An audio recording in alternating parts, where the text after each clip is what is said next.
are here in New York City at MJ Unpacked, recording podcasts with my favorite co-host George. How you doing? Doing good. George Township, Pure 5. And Pure Five is The best extraction company. oh, but Faster, you better, cheaper faster, prices. better, cheaper. I love how you say it. George is the star of extraction, but he's moving on from extraction into multimedia stuff. But we're pleased to be joined with some old friends, Manny and Anya from Strain, from Puerto Rico. Yes, we Yes. are. How are you guys enjoying MJ Unpacked so far? It's just been great, meeting new people, getting together again with, old folks, people that we already know, and it's great, Yeah. that they're doing this in New York. Let's give the audience a quick introduction to who you guys are, maybe like 30 seconds. Each of you guys, like first name, last name, kind of, Yeah. data points, and then we're going to get into more about your product and all that stuff. Sounds good. So I'm Anya Velaval from Strain. I manage operations. We're based in Puerto Rico, but we're currently expanded to the U.S. and Canada as well. So yeah, it's been a great ride, and it's great to be here.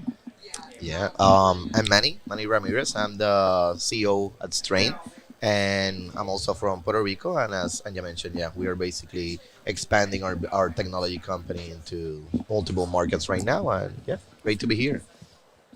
So many. What did you get you in the industry? What did you do before that and how you got in this industry? Basically, I used to had a web development company, technology, always been in technology, but also I was like in my early days, I was in the black market, cannabis black market in Puerto Rico. So I think that, once the bill was approved in Puerto Rico, like two of my passions were mixed and now we have this company Strain, and what better to be in technology, but also working in something that in the early days So now it's you're been bringing sold to. cannabis to the next level with technology. We are, yeah, we are. No, Perfect. definitely. And what year was that bill approved in Puerto Rico? 2017, 2017, medical marijuana. medical marijuana and still medical marijuana. And so when will Puerto Rico be adult use marijuana? I think that next elections maybe. The problem is that we have a very conservative party right now in the government, so I think that we have a great landscape depending on what happens in the next with the next elections. That would be 20 this year, It will be next year actually. 23. So you see Puerto Rico legalizing. That'll be interesting, like adult use, adult choice. The thing is that even though Puerto Rico it's a medical market, most people Yeah. most we consume. call it quasi medical Yeah. because it's fairly easy to get your medical card.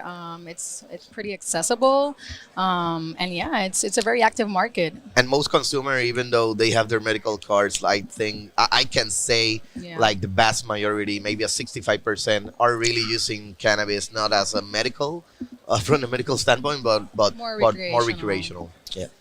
I bet your market is being developed very well now because Puerto Rico got the medical, what it is, like 6 years ago. Yes. Yeah. So yeah, it's probably now you have everything that you need and in it the was a- market it- to switch to recreational. And it was a great scenario because Puerto Rico has a long history of manufacturing and pharmaceuticals. So a lot of the people who just transferred to the cannabis industry were from the pharmaceutical industry. So it was pretty, straightforward, and all of the good practices from the pharmaceutical industry was applied. And Puerto Rico has many brands. We have vertical businesses. It's a very developed market, and we have about 300 dispensaries at this point Wow. in such Yeah. a small island. How many? And George, you're talking about good question about the development. 300 dispensaries. You started manufacturing licenses, cultivation licenses, and let's just talk a little about Puerto Rico a little bit more before we Yeah. get into Strain, because we don't have a lot of guests from Puerto Rico. No, This definitely. is supposed to be an educational program, Of course. so people should learn about Puerto Rico. Of course. So independent licensing, vertical licensing. How does it work over there? How many? So basically, the landscape right now, it's we have 130,000 patients, registered patients, active. We have close to 300 dispensaries, 170 cultivators and beetle cultivators and manufacturers. And manufacturing cultivation is united.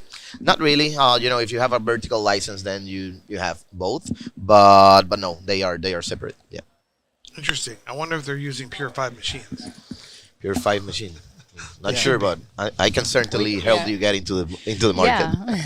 Yeah, no, he has some really good We had quite machines. interest from Puerto Rico, so I'm not sure if anything in the laws changed, but we absolutely Yeah. are interested to Okay, get so market. we know a little bit about Puerto Rico. It's a pretty good market. Obviously, that's going to go adult use one day.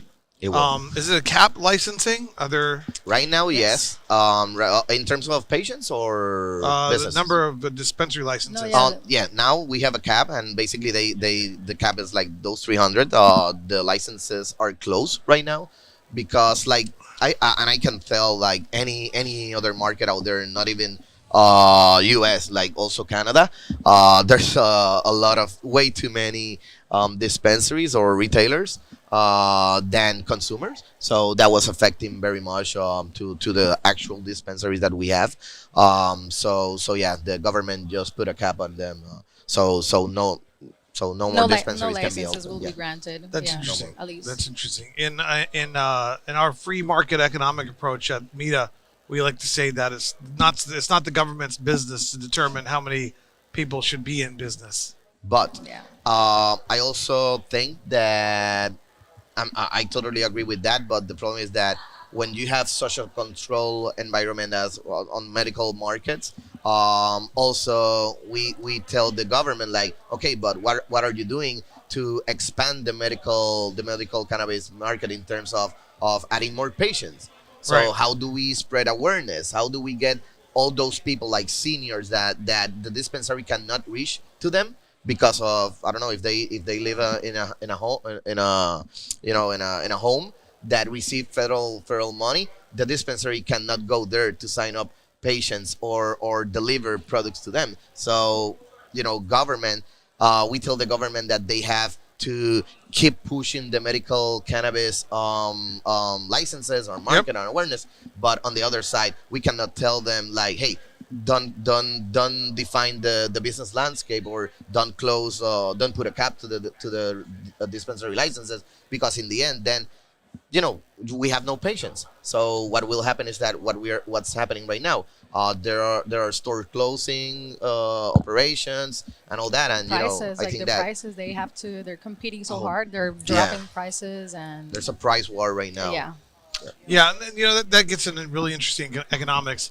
It's we've been wrestling that with for a while as to how a industry and a marketplace should be structured, and a lot of people, would say that there's no such thing as a glut or supply problem or a price war problem because ultimately industry should be structured around the best interest of the patients and consumers, and as long as it's tested, as long as it's safe, then who cares what it costs because that's the patient and the consumer's perspective.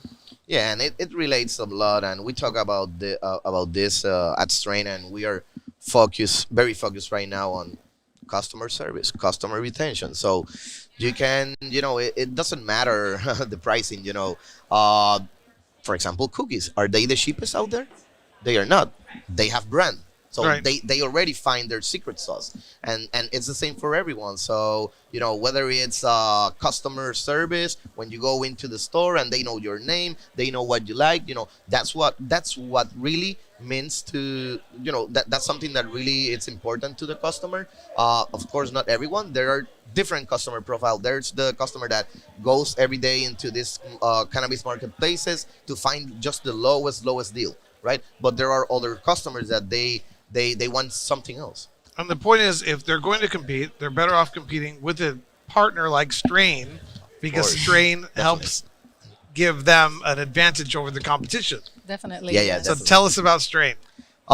Strain, we are a technology company, specifically for retailers, for dispensaries. Basically, what we do is we develop branded mobile apps and an all-in-one platform. And our main scope is basically centralize the dispensary operation in terms of e-commerce, marketing, and customer retention. By doing that, basically we eliminate all the tools that the dispensary is using at the moment, so they can manage everything from a single dashboard, which is Strain. And by doing that, we basically lower up to 70% of the dispensary cost, which is something very, very helpful these days because of all the things that we already talk about.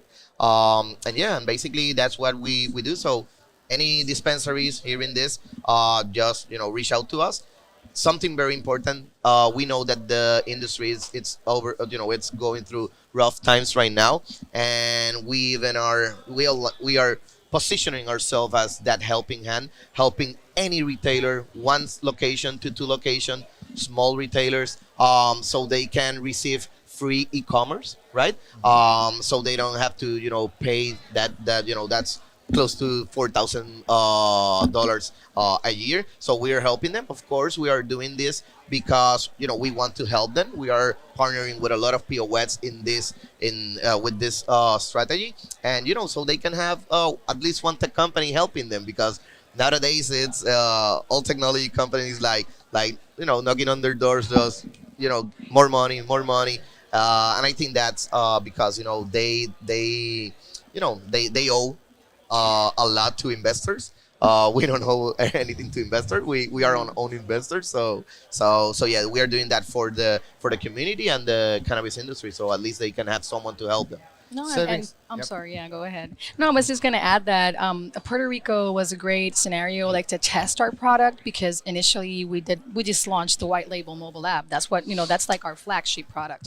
But once we started working with the dispensaries in Puerto Rico, we started seeing that they were just all over the place, using so many different tech companies to do marketing and to do e-commerce, and nothing was integrated. And we were like, hey, I think that we have something here. We have the tech team, we have the skills, and we just started developing all of these other products that they use. And now we're just a one-stop shop. Like Manny was saying, we're helping lowering costs, we're helping centralizing teams. So it's been great. And now you're working outside of Puerto Rico and into the United States. Yes. Yeah. I can't, I'm just sitting here. I'm humming in my head. Everything's good in America. You can't help but West Yeah. Side Story, Puerto Rico. Sorry, it's just- Definitely. No. and Yeah. you're saying America, though, but you got a pretty good market share in Puerto Rico, and now Yeah. you guys are in the United States, Canada. Yeah, we work with about 85% of the market in Puerto Rico. That's a and lot. Yeah, they're definitely market leaders there. And like you said, like people in Puerto Rico, they really trust us, they love us, and we host events on the island to build community. So it's been great. And then for the past year, I think year and a half, we've been expanding to the U.S. year and a We're half. in about 15 states, and then about 15 6 months. states. Yeah, and Wow. about 6 months ago, we started expanding to Canada as well. So you Go ahead. mentioned that you do this software for the dispensers and also you do apps for the consumers. Well, yeah, So it's how do you connect all these things? So you can order from home and you're coming to Starbucks, you Base- just scan your code and it's ready for you, or Exactly. how does that's it how work? it works. Pretty Exactly. much basically like that, and this gives the dispensary another layer, something different, so they can connect with their consumers. Nowadays, as I was talking, like customer retention, it's super important. So how many times do you see your phone per day? I, So when you take out your All phone, day long. and I that's the keep thing. looking at. Yeah. And He sleeps with everybody, his phone. I've seen it. and everybody is the same. So every time you take out your phone and you will call someone or do whatever, you will see that dispensary icon with their brand. So your consumer, your customer doesn't even have to go online or think about going anywhere. No, Oh, yeah. oh, I have here the app, right? So I click on that app and I'm buying. So that's even three times faster than going into an e-commerce site to buy your cannabis. Oh yeah, absolutely. It's Yeah. very So convenient. What percentage of dispensaries in the United States and Canada and Puerto Rico combined have their own app right now? Something like this. Well, right now we It have. seems like everybody should. Everybody should have this. Oh yeah, 100%. So you have competition. They do it themselves. And What's let happening? me tell you, the mobile app is not for like for all retailers, for all dispensary, and this is very important. And that's what we came with this free e-commerce, because there are, when you open a dispensary, you don't have customers, right? So and if you don't have customers, why you will build your own app? So to attract customers, you are just building that customer base, and for that we have other things. So we are not we run our business in a very honest way, because we are not just selling our mobile app to everyone, because we know that won't work, because we sell you a mobile app, you have only 200 customers in your customer base, that's very low. You won't have you won't have good numbers. So we give you something for free first, and then we go, we go through your, through your expansion and helping you through all that process as well. So and then we sell you the mobile app in Yeah, the end at the when end, it's a fit. yeah, at the end, the mobile app is a retention tool. So the retailer needs something to stay connected to their customers or their patients, because it's been very tough. Manny was mentioning about all the federal restrictions, and this applies to a lot of the marketing strategies that any other company uses. So dispensaries or retailers are really like trying to find solutions because they're not really able to market themselves. So the app, it just gives them a way to just stay connected to their customers. Text messaging, that doesn't can't work text anymore in message. the I have in the so many cannabis questions after you said all these things because when you build this market and you work with all the dispensaries, you have 85% of the market, and then you're gonna have this situation with competition, Yeah. and you have to resolve it. And because you said you have like 300 dispensaries and 130,000 cards, Mhm. that roughly makes about 500 cards per dispensary. But you have 85% of the market, so you have multiple dispensaries, and the customer probably can order from a competition as well. Is Yeah. that a problem, or you found a solution to that too? Not really, because as we were discussing previously, like, it's an open market, and you build your own customer base. So, having your mobile app, it's a way to connect with your customers, but also attract new customers. So, it's an open market, and I don't think, it's like any other So they see marketplace out every there. dispensary, they can buy from any No, dispensary. because every because product. because the app is exclusive to that dispensary. So we Exactly. build an app for each dispensary, and they have their customer base there, and we're Okay. connected to their POS. So you already resolved that. Yeah. So are you guys collecting the data as well? Does that stay with your company? You guys have that data? Yes, all we those have. different. Yeah, we have a lot of You must have the data. data of all the Yeah. medical. Yeah, Yeah, of course. We yeah. have a lot of Patients in data. Puerto Yes. Rico. Yeah, we have a lot of data. But yeah, we don't sell data. We have done previously for the Puerto Rican market. Of course, we have done things with different entities. But yeah, basically what we disclose is data for consumption data specifically. Yeah. Interesting. I wonder. I'm always thinking about weed maps. Does weed maps do something like this? They don't do like. No, I don't think so. I've never. I should at least introduce me. my friend at Weed Maps. Yeah, we have met them. Seems like you guys should have a natural partnership there. Yes, they offer customer acquisition channels. We focus more on customer retention Retention. channels and promoting dispensaries to have their own space so they can keep growing that customer base, because in Widmats, it's like you were Like mentioning, you were mentioning. like everybody can go in there and just view your dispensary, but also view other dispensaries nearby. Yeah.